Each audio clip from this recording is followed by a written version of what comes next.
அவருக்கு ஆரம்பத்துல இருந்தே ஒரு சமூகம் மீது ஒரு ஒரு இன்ட்ரெஸ்ட் இருந்தது. சமூகம் மீது ஒரு இன்ட்ரெஸ்ட் இருந்துச்சு. அந்த இன்ட்ரெஸ்ட் அவர் எப்படி காமிச்சாருன்னா, பாத்தீங்கன்னா விஜய் மக்கள் இயக்கம் பாத்தீங்கன்னா நிறைய வந்து அவரு ரசிகர்கள் மூலமா பண்ணிட்டு தான் இருந்தாங்க. இலவச வந்து விஜய் ரசிகர் மூலியமா நிறைய இலவசம் வந்து வாங்க விஜய் விலையில்லா விருந்தகம் அப்படிங்கிற பல ஸ்கீம்ஸ் பண்ணிட்டு தான் இருந்தாங்க. விஜய் விலையில்லா விருந்தகம் அப்படிங்கிற பல ஸ்கீம், விஜய் விலையில்லா விருந்தகம் மாதிரி அந்த மாதிரி 1 கோடி ஸ்கீமு. விஜய் விலையில்லா விருந்தகமா, விலையில்லா மடிக்கணினி கேள்விப்பட்டிருக்கிறேன், விலையில்லா தொலைக்காட்சி கேள்விப்பட்டிருக்கேன். விஜய் விலையில்லா விருந்தகம், மருந்தகம் கூட இல்லை, விருந்தகம். அந்த மாதிரி பல ஸ்கீமு அவர் அப்பவே பண்ணிட்டு இருந்தார்.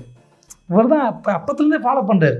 IRS அதிகாரியாக இருக்கும்போதே அதெல்லாம் ஒத்து நோக்குறாரு. விஜய் விலையில்லா விருந்து